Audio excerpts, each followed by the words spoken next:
नमस्कार मित्रांनो, स्वागत आहे तुमचं दादा सीईटी वाला या यूट्यूब चॅनलवरती। मित्रांनो, आता 12th रिझल्ट लागलाय, यानंतर आपल्याला ब्रांच आणि कॉलेज या गोष्टींचा सर्व सर्व अभ्यास करायचा आहे, बरोबर। ही आता सर्वांच्या मनात एक ब्रांच फिक्स आहे, ती म्हणजे कॉम्प्युटर इंजिनिअरिंग। आता कॉम्प्युटर इंजिनिअरिंग म्हणजे नेमकं काय, यातून आपल्या प्लेसमेंट कसे असणार आहे, यातून आपले रोल कोणते असणार आहेत आणि आपले जे काही जॉब अपॉर्च्युनिटीज आहेत ते कसे असणार आहे। त्यामध्ये दोन आपण कॉलेज पण इन्क्लूड केले आहेत, ज्याचे कट ऑफ कसे आहेत, आणि चालू व्हिडिओमध्ये मी तुम्हाला काही कॉलेजेसचे नाव सांगतो आणि त्यांचे कट ऑफ कसे जाणार आहेत, या सर्व गोष्टी आपण आज या व्हिडिओमध्ये बघणार आहोत। तर कॉम्प्युटर इंजिनिअरिंग म्हणजे काय? कॉम्प्युटर इंजिनिअरिंग मध्ये दोन टाइप पडतात, एक सॉफ्टवेअर आणि एक हार्डवेअर। तर सॉफ्टवेअर मध्ये काय असतंय की they design and develop software systems including operating systems, applications and firmware. त्यानंतर हार्डवेअर इंजिनिअरिंग मध्ये काय असतंय, computer engineers design and develop computer hardware components such as microprocessor, memory devices and input devices। आता एक एग्जांपल देऊन मी सांगतो। Suppose आपला laptop आहे,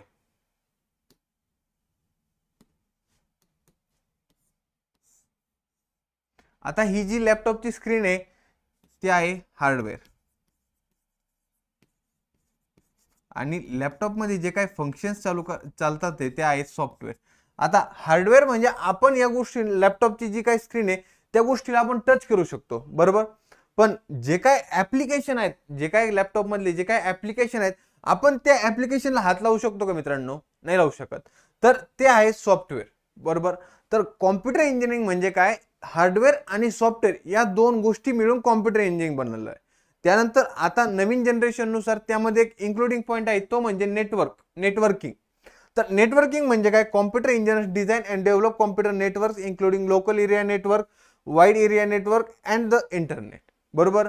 आता जे काही गुगल मॅप्स आहे वगैरे, आता आपण गुगल मॅप्सच्या द्वारे आपण डायरेक्टली आपलं घर बघू शकतो, बरोबर। अगोदर फक्त लोकेशन टाकलं की आपण त्या एरियापर्यंत पोहोचू शकत होतो, ज्या लोकेशन पर्यंत आपण रीच होऊ शकत होतो। तर आता आपण जर युजिंग सॅटेलाइट थ्रू आपण आपलं डायरेक्टली वरून घर बघू शकतो की आपल्या लोकेशन, आपलं जिथं घर आहे त्याच्या आजूबाजूला काय आहे, त्याच्या शेजारी काय, आजूबाजू काय, या सर्व गोष्टी कशामुळे शक्य झाल्या आहेत, त्या म्हणजे कॉम्प्युटर इंजिनिअरिंग मध्ये। आता सर्वांचा एक मेन प्रॉब्लेम असा आहे की प्रत्येक जण म्हणतोय की कॉम्प्युटर इंजिनिअरिंगला जायचंय, बरोबर। प्रत्येक पालक विद्यार्थी त्यांचं एकच लक्ष आहे की मला कॉम्प्युटर इंजिनिअरिंग घ्यायचंय।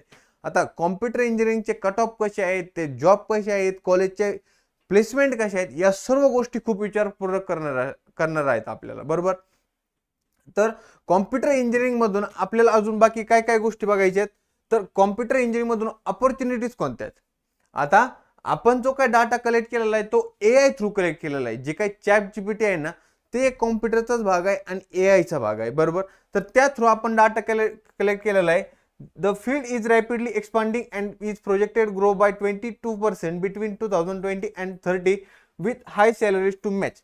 आता या फील्डमध्ये आता अगोदर जे काय प्लेसमेंट होत्या, म्हणजे इथून मागे जर 5 वर्षापूर्वी आपण कन्सिडर केलं तर जे कॉम्प्युटरचे कट ऑफ होते आता, ते मेकॅनिकल बरोबर होते। आता मेकॅनिकलचे कट ऑफ कॉम्प्युटर सारखे आहेत का? जर सीओपी वगैरे जे काही टॉप कॉलेजेस आहेत यामध्ये पण फरक आहे कॉम्प्युटरच्या आणि मेकॅनिकलच्या कट ऑफ मध्ये। तर इथून पुढे जे काही मेकॅनिकलचे, इथून मागे जे काही मेकॅनिकलचे कट ऑफ होते ते आज सीएसच्या दरम्यान आहेत, म्हणजे कॉम्प्युटर इंजिनिअरिंगच्या बरोबर आहे, बरोबर। तर या गोष्टी कॉम्प्युटर इंजिनिअरिंग आतापर्यंत 2020 पासून तर 2030 पर्यंत, यानंतर काय होणार आहे आणि या अगोदर जे काही इन्क्रीमेंट झालेले आहे, जे काही जॉब ऑपॉर्च्युनिटी आणि जे काही प्रोजेक्ट आपल्या भारतात आलेले आहे, तर यामध्ये जवळपास 22% इन्क्रीज झालेलं आहे, बरोबर। तर यावरून आपल्याला लक्षात घ्यायचं की ज्या काही अपॉर्च्युनिटीज आहेत त्या कॉम्प्युटर इंजिनिअरिंग मध्ये आहे, बरोबर। आणि इथून पुढे जी काही ग्रोथ होणार आहे ती नक्कीच ग्रोथ यामध्ये पण होणार आहे। त्यानंतर what job do they do, आपल्याला त्यामधून काय जॉब भेटणार आहेत। Computer engineering design, build and test hardware components and systems. A computer engineering works with software developers to ensure the hardware and software work in while balancing factors such as a performance and material cost. या सर्व गोष्टी आपल्याला computer engineering भेटणार आहे। तर computer engineering घेतल्यानंतर आपल्याला job Rolls कोणते असणार आहे, बरोबर। आता कॉम्प्युटर इंजिनिअरिंग म्हणजे घेतोय म्हणजे आपल्याला 4 वर्षानंतर आपली प्लेसमेंट पाहिजे, पण त्या प्लेसमेंटमध्ये आपल्याला कॉम्प्युटरमधून कोणत्या जॉब रोल्स भेटणार आहेत, तर सॉफ्टवेअर डेव्हलपर आणि engineer, system administrator, network engineer, database, IT support specialist, cyber security analyst, data science analyst, cloud architect, developers, engineer आणि प्रोजेक्ट मॅनेजर या सर्व गोष्टी आणि इन्क्लुडिंग अजून खूप काही गोष्टी आहेत. तर या आपल्याला जॉब रोल्स या कॉम्प्युटर फील्डमधून भेटणार आहे मित्रांनो. आता सपोज आता आपण एक उदाहरण घेऊ, फोन पे. आता आपण कुठं पण जा, आता आपण खिशामध्ये आपल्या कॅश वगैरे या सर्व गोष्टी आता आपण ठेवतच नाही. का बरं? तर फोन पे मुळे. आता फोन पेचा QR स्कॅन करतो आपण. क्यूआर कोणत्याही गुगल पेने स्कॅन करा किंवा फोन पेने स्कॅन करा, पेटीएमने स्कॅन करा, कोणत्याही ॲपने QR स्कॅन करा, तर तिथं आपल्याला पेमेंट करता येतं. तर या गोष्टी सर्व गोष्टी कोणी शक्य केल्यात? तर कॉम्प्युटरमुळे शक्य झाल्यात. यापुढे पण काही गोष्टी आपण आपले स्किल्स आणि डेव्हलप करून या सर्व गोष्टी इन्क्लूड करू शकतो आणि आपले जे काही जॉब ऑपॉर्च्युनिटीज आहेत ना त्या अजून इन्क्रीज करू शकतो. बरोबर? या सर्व गोष्टी कोणावर डिपेंड आहेत? आपल्यावर डिपेंड आहेत. या सर्व जॉब रोल्स आपल्याला कॉम्प्युटरमधून भेटणार आहेत. पण आता आपण कटअप बघूया. जर कन्सिडर केलं सीओपीचा, कॉम्प्युटर इंजिनिअरिंगचा कटअप जर कन्सिडर केला जनरलचा, तर 99.9174 इतका आहे. बरोबर? तर तोच कटअप जर आपण बाकी कॅटेगरीसाठी ओबीसीचा बघितला तर 99.86 आहे आणि या सर्व गोष्टींचे कटअप जे काय आहेत ते जवळपास 99.9 प्लस आहेत. जर आपल्याला सीओपी मध्ये जर कॉम्प्युटर इंजिनिअरिंग करायचे तर हे कटअप आहेत त्यांचे. बरोबर? तर याच्या खाली जे काही कॉलेज आहेत त्यांचे कटअप, सपोज पीआयसीटी जर कन्सिडर केलं तर पीआयसीटीचा कटअप पण याच रेंजमध्ये आहे. जर व्हीआयटी कडे गेलो तर व्हीआयटीचा कटअप 99 पॉईंट समथिंग 123 पर्यंत येतो. जर VIIT कडे गेले तर आपला 98.50, पीसीसीओई कडे गेले तर 98.50 प्लस येतो. या सर्व गोष्टींचे हे कटअप आहेत. त्यानंतर आपण जेएसपीएम तातोडीचा बघू. तर जेएसपीएम तातोडीचा कटअप बघितला तर 96.87 आणि त्याची रँकिंग किती आहे? 8103. तर या गोष्टी आहेत कॉम्प्युटर इंजिनिअरिंगचे कटअप मध्ये.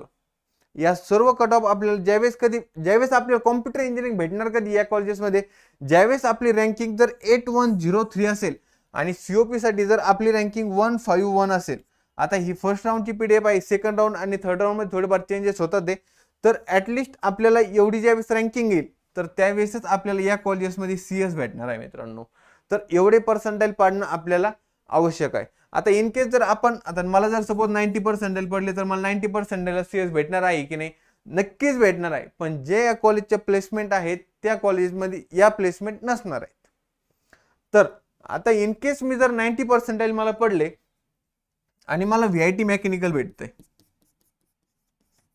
आणि मला इथं XYZ, मी आता कोणत्या कॉलेज कमी समजत नाहीये, तर मला XYZ कॉलेज भेटतंय आणि या ठिकाणी सीएस भेटतंय.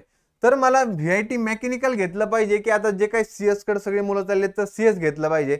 या सर्व गोष्टींची खूप काही अडचणी. या कॉलेजेसचे प्लेसमेंटचं पॅकेज आहे 7 to 8 लाख ॲव्हरेज आणि या कॉलेजेसचं पॅकेज आहे 4 to 5 लाख ॲव्हरेज. जर तुम्हाला प्लेसमेंट पाहिजे तर मग व्हीआयटी मेकॅनिकल आणि जे काही कॉम्प्युटर आपण सजेस्ट केलेलं कॉलेज आहे तर याचे पॅकेजेस आणि याचे पॅकेजेस मध्ये काही डिफरंट आहे. जे सेम पर्सेंटाईल आहेत, इथं फक्त आपल्याला मेकॅनिकल भेटतंय, कॉलेज वेगळं भेटतंय, पण आपल्याला इथं सीएस भेटतंय आणि कॉलेज वेगळं भेटतंय. पण पॅकेजेस मध्ये जवळपास दुप्पटचा फरक आहे. इथं 7 ते 8 लाख मध्ये भेटतंय आणि इथं 4 ते 5 मध्ये ॲव्हरेज पॅकेज भेटतंय. तर या गोष्टी तुम्हाला खूप काही कन्सिडर करणं आवश्यक आहे की कुठं पॅकेज चांगलं भेटतंय. नुसतं आपण कॉम्प्युटर घेतोय, सगळे मुलं कॉम्प्युटरकडे चालले, तर आपण कॉम्प्युटरकडे जाणं आहे योग्य आहे की नाही? या सर्व गोष्टी लक्षात घ्या मित्रांनो. त्यानंतर प्लेसमेंट. आता सीओपीचे आपण प्लेसमेंट जर केले तर सीओपीचे प्लेसमेंटसाठी कंपनी कोणत्या येते? ते Google, Microsoft, Amazon, TCS, Infosys, Wipro, Accenture, Capgemini आणि कॉग्निझंट या सर्व कंपन्या सीओपीच्या प्लेसमेंटसाठी येतात. आता यात जर कंपन्यांचा आपण विचार केला तर ज्या काही खालच्या कंपन्या आहेत ना त्या सगळीकडे येतात. व्हीआयटीला येतात, VIITला येतात, PCUला पण येतात, JSPMला येतात, अजून AICSMSला येतात. आता मी जे कॉलेजेस लिहिले आहेत ना या ठिकाणी आपल्याला जर सीएस घ्यायचा असेल तर आपली पर्सेंटेज 95 प्लस पाहिजे आणि आपली रँकिंग 10,000 बिलो पाहिजे. तर या कॉलेजेसमध्ये आपल्याला सीएस भेटू शकतं मित्रांनो. या सर्व गोष्टी तुम्हाला लक्षात घेणं खूप महत्त्वाचं आहे. आणि कॉम्प्युटर इंजिनिअरिंग का घ्यायची? बरोबर, सगळ्यांना प्रश्न पडलेला आहे की सर्वच जण कॉम्प्युटरकडे जातात तर मी का बरं जाऊ नको? बरोबर, आता सीएसच्या खाली येतो IT, त्याच्यानंतर येत आहे CSE, AIDS, त्याच्यानंतर CSE मधून AIML,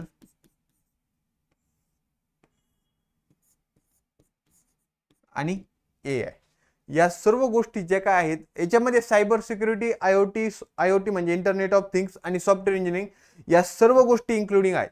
म्हणजे CS मध्ये जर करिअर करायचं आहे ना तर या सर्व ब्रांचेस आपल्याला CS मध्ये करिअर करायला चान्स देतात, ते अपॉर्च्युनिटी देतात ते.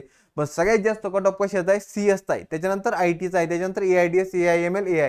या मध्ये काही कट ऑफ मध्ये थोडीफार चेंजेस होऊ शकतात, कारण की ज्या गोष्टी सर्व डिपेंड आहेत आपल्या ऑप्शन फॉर्मवर. आपण जो काय ऑप्शन फॉर्म फिलअप करतो तर यावर सगळ्या गोष्टी डिपेंड आहेत. CS मध्ये काही कट ऑफ मध्ये चेंजेस होत नाही. यामध्ये अजून इन्क्लुडिंग ब्रांच आहे CS, BS आणि खूप काही ब्रांचेस आहेत. जसं इनटेक वाढेल ना, जसं मुलांची क्राऊड जिकडे ना, सर्वांना CS घ्यायचं आहे, तर या सर्व गोष्टी रिलेटेडच कॉलेज ब्रांचेस तयार करतं.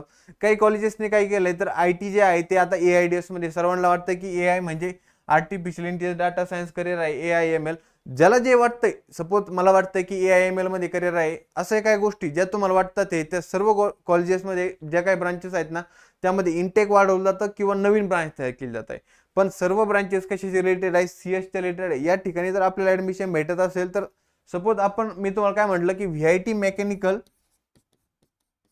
आणि एक टायर 3चं कॉलेज आहे जे काही XYZ आहे, त्या ठिकाणी आपल्याला CS जर भेटत असेल तर मी जर प्लेसमेंटच्या दृष्टीने चूज करायचं म्हटलं तर मी VIT मेकॅनिकल चूज करेल, बरोबर. तर या सर्व गोष्टी आपल्याला आपल्या ऑप्शन फॉर्म मध्ये इन्क्लूड करताना अडचणी येणार आहेत. कॉलेज घेऊ की नको, कॉलेज कोणतं चांगलं आहे.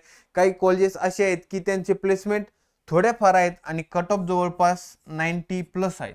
आणि या कॉलेजेसचं जर पासिंग रेशिओ पाहिला तर 30 to 20% मध्ये. तर कॉलेज घेतो कसं, आपण कसं निवडतो, या सर्व गोष्टी मित्रांनो ऑप्शन फॉर्म फिलिंग मध्ये ज्यावेळेस आपला CETचा रिझल्ट लागेल ना तर या सर्व गोष्टी आपल्याला खूप काही महत्त्वाच्या आहेत. तर मित्रांनो आता CET मध्ये आता आपल्याला पर्सेंटेज येणार आहे. आपले 24 तारखेला आपलं हे पण येणार आहे अँसर की वरून आपल्याला पर्सेंटेज आणि या सर्व गोष्टी, पर्सेंटाइल, या सर्व गोष्टी आपल्याला कळून जातील. मार्क्स वर्सेस पर्सेंटाइलचा मी व्हिडिओ अपलोड केलेला आहे. त्यानुसार तुमची शिफ्ट कशी आहे बघा, हार्ड होती, मॉडरेट होती, इझी होती, तर त्यानुसार मार्क कन्सिडर करा की तुम्हाला किती येणार आहे. येणाऱ्या काळामध्ये आपल्याला ऍडमिशन घ्यायचं आहे तर आपले जे काय पर्सेंटाइल असतील त्या ठिकाणी आपल्याला कोणत्या कॉलेजला ऍडमिशन भेटतंय, तर त्या ठिकाणी कॉम्प्युटर चांगला आहे की नाही, का मी दुसरा ऑप्शन चूज करू, मेकॅनिकल घेऊ, इलेक्ट्रिकल घेऊ, सिव्हिल घेऊ, इन्स्ट्रुमेंटेशन कंट्रोल इंजिनिअरिंग घेऊ, रोबोटिक्स घेऊ. या सर्व गोष्टी आहेत आपल्यासाठी. फक्त CSच करिअर नाही, या सर्व गोष्टी आहेत. CS जर घ्यायचं असेल तर आपले जे काही कॉलेजेस आहेत ते चांगले असले पाहिजे, ज्या ठिकाणी आपल्याला प्लेसमेंटसाठी अडचणी येणार नाहीत. अशा गोष्टी कन्सिडर करणं खूप गरजेचं आहे, कारण की 4 वर्षानंतर प्रत्येक मुलाला प्लेसमेंट हवी आहे. तर आपल्याला कॉलेज भेटतंय कोणतं आणि आपल्याला ब्रांच सॅक्रिफाईस करायची की कॉलेज सॅक्रिफाईस करायचं, या दोन गोष्टी खूप महत्त्वाच्या आहेत. कॉलेज वर्सेस ब्रांचचा मी व्हिडिओ आपल्या YouTube चॅनलवरती देखील केलेला आहे. तर CETचा रिझल्ट लागल्यानंतर इन केस सगळ्यांनाच चांगली पर्सेंटेज येणार आहे, 1% जरी पडला तरी आपल्याला कॉलेज भेटणार आहे. या सर्व गोष्टी लक्षात ठेवा. आता CETच्या पर्सेंटाइल लागल्यानंतर मला आता कॉलिंग चालू झालेली आहे की आता मला असं मार्क्स पडू राहिले तर पर्सेंटाइल किती येणार आहेत, कमी पर्सेंटाइल येते ते. तर मित्रांनो एक गोष्ट लक्षात ठेवा, सर्वजण तुम्हाला विचारतील की पर्सेंटाइल का बरं कमी पडले, या सर्व गोष्टी आहेत. कारण की तुम्ही टेन्शन घेऊ नका, जोपर्यंत तुमचा दादा आहे ना, तुम्हाला 1% जरी पडला तरी तुम्हाला CS देण्याची जबाबदारी माझी, आणि 100% पडले तरी CS देण्याची जबाबदारी माझी राहील. तर या गोष्टी आहेत. पर्सेंटाइल कमी पडले तर टेन्शन घेऊ नका, कारण की लढाई बड़ी है हमारी, इसलिए मौन है हम, हमारी सफलता आपको बता देंगी की कौन है हम. तर मित्रांनो आपल्याला कॉलेज कोणतं घ्यायचंय, ब्रांच कोणती घ्यायची, या सर्व गोष्टी तुम्ही डिसाईड करा. आता मी कॉम्प्युटर इंजिनिअरिंगवर व्हिडिओ बनवला, त्यानंतर IT जे काही इलेक्ट्रिकल आहेत या सर्व ब्रांचेसवर आपण सेपरेट व्हिडिओ बघणार आहोत. आणि जॉब ऑपॉर्च्युनिटीज कशा आहेत, प्लेसमेंट कशा आहेत, कॉलेज, यावर सगळ्या गोष्टींवर आपण व्हिडिओ बघणार आहोत. त्यासाठी दादा CET वाला या YouTube चॅनलला सबस्क्राईब करायला विसरू नका. थँक्यू.